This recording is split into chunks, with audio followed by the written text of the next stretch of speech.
Zanele Sabela is the spokesperson, the national spokesperson for the Congress of South African Trade Unions. She's joining us live on the program tonight. Zanele, thank you for your time this evening. I want to start with the big picture for unemployment for young people in South Africa, because last month Statistics South Africa pointed out that the unemployment rate for young people is over 58%. And many young people, in their words, are discouraged or not actively seeking work. Give us a sense the constraints that young South Africans are facing when they're trying to get into the job market. Thank you so much for having us. So you are right. Young people are the worst hit in terms of unemployment. You're saying that most young people are discouraged and no longer looking for work. So when you factor that in, the percentage that you are quoting actually doesn't factor in the young people who have stopped looking for work because they are discouraged. When you factor that in, actually it comes to about more than 72%. So we do have a crisis on our hands.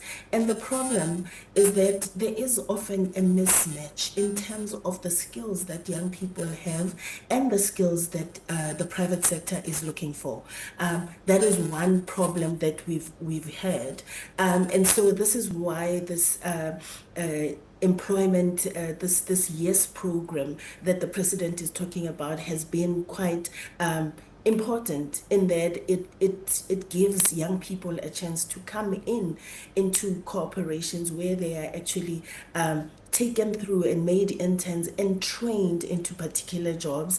And we have found that if a young person actually has a job for 12 months, then they are able to go on, if they've been an intern for like 12 months, then they're able to go on to secure future employment. The problem, however, lies with those, because the ones that they're talking about, particularly with this particular program, are the ones that have a tertiary education.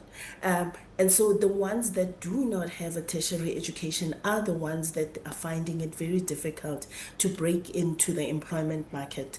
And so every year, like right now, matric exams have been written, they've been marked, and now we're waiting to hear the results. And every year then you have like hundreds of thousands of young people actually entering the employment market, the labor market, and finding that they cannot break through if they do not go and have the tertiary education.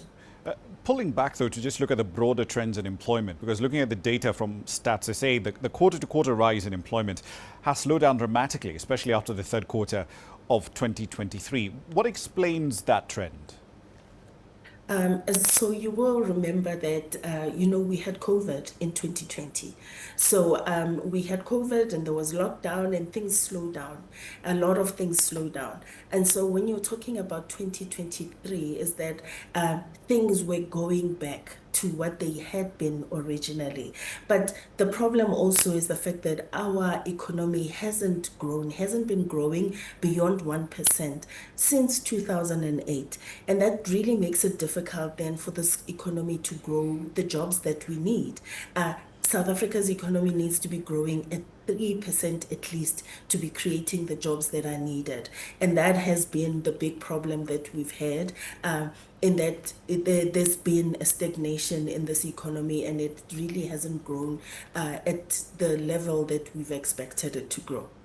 We've also seen a contraction in employment, especially in the agriculture and the manufacturing sectors in the year to the end of the third quarter, the year to September essentially.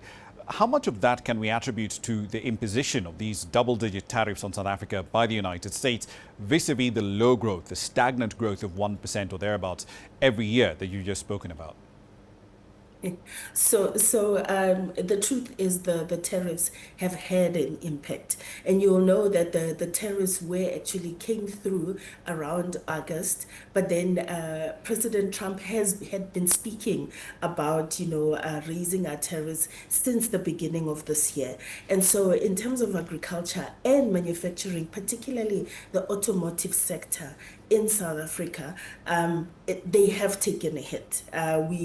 That is something that we are aware of. Something like a company like Goodyear that makes tires and has been part of the South African economy for the longest time. It actually closed its doors this year and leaving about 900 people out of a job. And in South Africa, we say that one job actually supports about 7 people.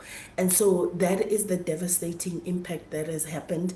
And in terms of agriculture, we've also seen that. And it's not because of when the tariffs actually did come in, it was also in anticipation. Then firms were trying to adjust. Like Ford is actually looking at letting go of about 500 people.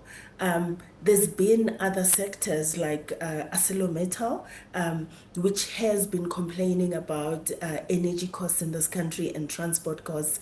And so we have taken a hit in terms of those kind of sectors, and this is where we're sitting. And part of it, it's not exactly just the fact that our economy hasn't been growing, and now this also has definitely not helped.